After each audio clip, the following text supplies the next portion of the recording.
உங்கள் சிபில் ஸ்கோரை செக் பண்ண போய் அங்கே பணம் கேட்குறாங்களா, இல்லை உங்கள் சிபில் ஸ்கோர் குறைஞ்சிருமோன்னு பயப்படுறீங்களா?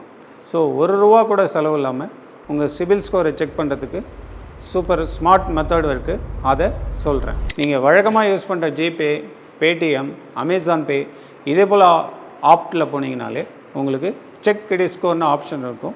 அங்கே உங்கள் மொபைல் நம்பரை கொடுத்தீங்கனாலே ஆட்டோமேட்டிக்காக உங்கள் கிரெடிட் ஸ்கோர் வந்துடும். ரெண்டாவதாக சிபில்.com, பேங்க் பஜார், பைசா பஜார் இதே போல் நிறுவனங்கள் இயர்லி ஒன்ஸ் உங்கள் ஆனுவல் கிரெடிட் ஸ்கோரை ஃப்ரீயாகவே கொடுக்குறாங்க. அங்கே போய் செக் பண்ணாலும் உங்கள் லோன் டீட்டெயில், கடன் எப்பப்போ கட்டியிருக்கீங்க எல்லா டீட்டெயிலும் கிளியராக வந்துடும். நீங்கள் சொந்தமாக உங்கள் ஸ்கோரை செக் பண்ணுறதுனால ஒரு பாயிண்ட்டு கூட குறையாது. அதனால் நீங்கள் தைரியமாக செக் பண்ணிக்கலாம். உங்கள் ஸ்கோரு 750க்கு மேலே இருக்கா இல்லை அதுக்கு கீழே இருக்கா அப்படின்ட்டு கமெண்ட்டில் சொல்லுங்கள். அதை எப்படி இம்ப்ரூவ் பண்ணுறதுங்கிறது எங்கள் ப்ரீவியஸ் ரீலில் பார்த்துங்க.